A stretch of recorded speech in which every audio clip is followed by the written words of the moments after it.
ওমর নুরুল আবসার জন্ম মক্কায়, বড় হয়েছেন চট্টগ্রামের বোয়ালখালীতে। তার স্বপ্ন ছিল বিমানের ইঞ্জিনিয়ার হওয়া।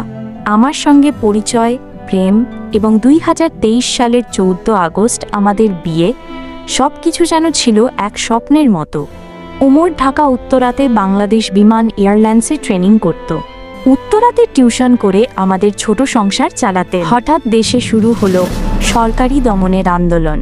সেই রাতেই আমি বউ সেজেছিলাম, আর ওমর আমার ছবি তুলেছিল। 2024 সালের মাঝামাঝি ছাত্র জনতার জাগরণে যুক্ত হয় ও অন্যায় দুর্নীতির বিরুদ্ধে দাঁড়িয়েছিল। ওর বন্ধু রিফাতকে পুলিশ ধরে নিয়ে যাবার পর আরও বেশি প্রতিবাদী হয়ে উঠছিল। 5 আগস্ট সকালে বলেছিল ফিরবে দুপুরে খেতে, কিন্তু সেই দুপুর আর এল না। বলল আইসক্রিম ফ্রিজে রেখে দিতে। আজও আমি আইসক্রিম খেতে পারিনি, ফ্রিজে পড়ে আছে। বউয়ের সাথে একটু কথা বলতে চাই। আমি আমার রানীকে অনেক ভালোবাসি, ক্ষমা করে দিতে বলিও।